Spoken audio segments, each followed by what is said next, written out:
dude. All right. Awesome. All right.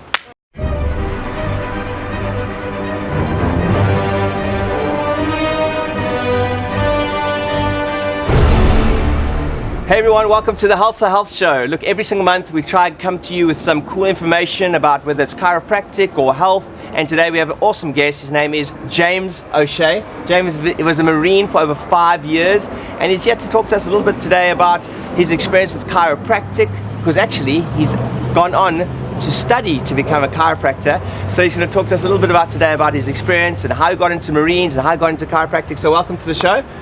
Tell us a little bit about yourself. How did you get into the Marines first of all? So I originally wanted to join the army. Yeah. And I looked at sort of the options. I went off to do public service course at college. Yeah. And I looked into it, and to me the training was the longest, hardest basic training you could do. So for me that was the sort of the pinnacle, and I was going to aim for that. Yeah. I set my standards high. Yeah. And so went for it. Yeah. And here I am today. Awesome. So just last month was Armed Forces Day, and I we were in the process of honouring our armed forces. Okay. Okay, and that's why you're here today. Okay, and yeah, and it's really, I mean, for us, we know that you guys put yourselves from a physical perspective through incredible lengths. So tell us a bit about that, what you went through your training, how it affected your body, and how you saw guys around you struggling. Yeah. So in the Royal Marines, training is 32 weeks.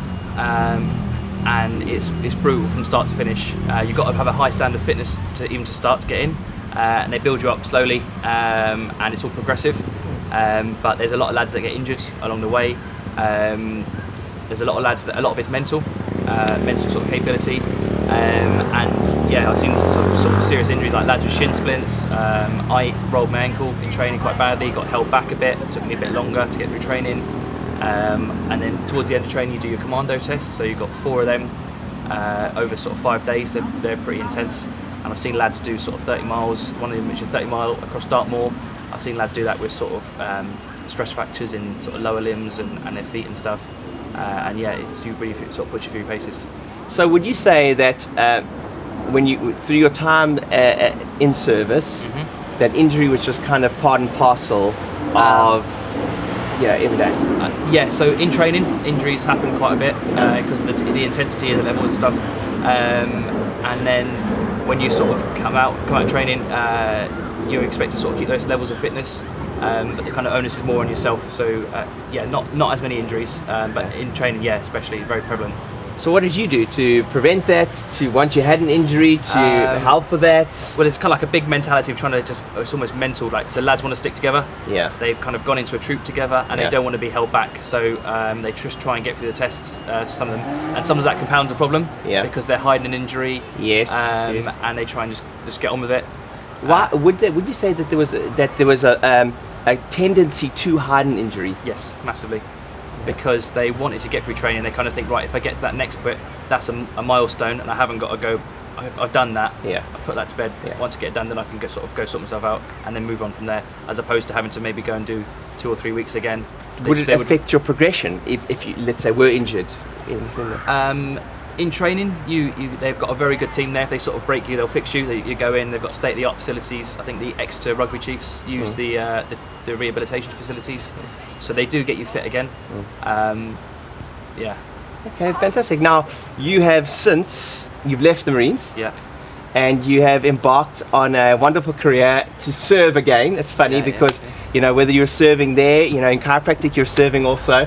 So you're in the process of becoming a chiropractor. So tell us how did you stumble along chiropractic, and how has chiropractic changed your life since you found it? So funny enough, I got into chiropractic. I learned about sort of chiropractic when I met my girlfriend. We met out on a night out in a. The story always starts with a girl, doesn't it? Yeah. A girl in a pub. So I met my girlfriend, and she was in her final year at university, studying to become a chiropractor. And then she had to get her numbers up to graduate from university. Yeah. So she had to sort of come along, see what it's all about. Had some treatments there, and never looked back since then, really. Fantastic. So tell us about that. I mean, there's a statistic that shows that armed forces, or in the military, the highest prevalence of injury is low back pain. So from your experience in the military, would you say that you had, is that the case? And how did people cope with it when they were in the military? Yeah, I'd definitely say it's prevalent. I mean, especially, I'm not so sure about other sort of areas, but in the Royal Marines, you're sort of, and other areas, I guess, but you are expected to carry sort of heavy weights, heavy your Bergen, your backpack. When I was in training and sometimes in sort of other courses, was sometimes weighed the same as me, my body weight, and we'd be carrying that for miles and miles over various different terrains and stuff. So I think a lot of lads come out with ankle injuries, like ankle issues, knee issues, hip issues, like lower back issues. Your body goes through a lot, so it's unsurprising really that they sort of comes back and gets you later on. And so you went through your 5 years in Marines, and then you've embarked on this career change in chiropractic. And since going through that, was it through chiropractic that you discovered that you actually had some serious low back problems yourself?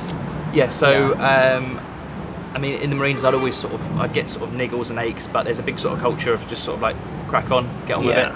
And it's only sort of since I've sort of been undergoing chiropractic care that sort of things have been looked into a bit more, and I found out that I've got like a mild spondylolisthesis in my lower back, which is I believe is a slippage of the vertebrae. And I've got degeneration in some of the discs lower down as well. So do you get adjusted regularly? Yeah. So your girlfriend can help you with that? Yeah, so I receive chiropractic care quite regularly. Yeah, so that's sort of perks of the relationship, I suppose. And how's your life changed since you've been getting adjusted? I just feel a lot more better. It takes away the pain. And funny enough, sometimes when I first, it was like a big change to me. Initially, I always feel more energetic, more sort of more productive off the back of it. Totally. Yeah. Well, that's awesome. Well, today, as he had to honour you and say thank you so much for what you did in your 5 years as a Marine. Thank you. And then just really excited for you to embark on your next journey in service. It's a long journey as well. It is a long journey, but I can tell you, speaking as a chiropractor myself, I can tell you it's a worthwhile journey, and your heart's clearly in service. So I think that ending up in chiropractic is really congruent for you. Thanks for speaking to us today. If you had to say anything to anyone listening today who's either in the armed forces or Marines or anything about their health and chiropractic, what would it be? I would say just go and give it a try. Yeah. I think generally sort of lads would kind of be a little bit skeptical. Yeah. But I'd say there's no harm in trying. Go and give it a try and see what it does for you. See what it does to help them. Awesome. Thanks for listening today. We'll see you soon for another episode of the Halsa Show.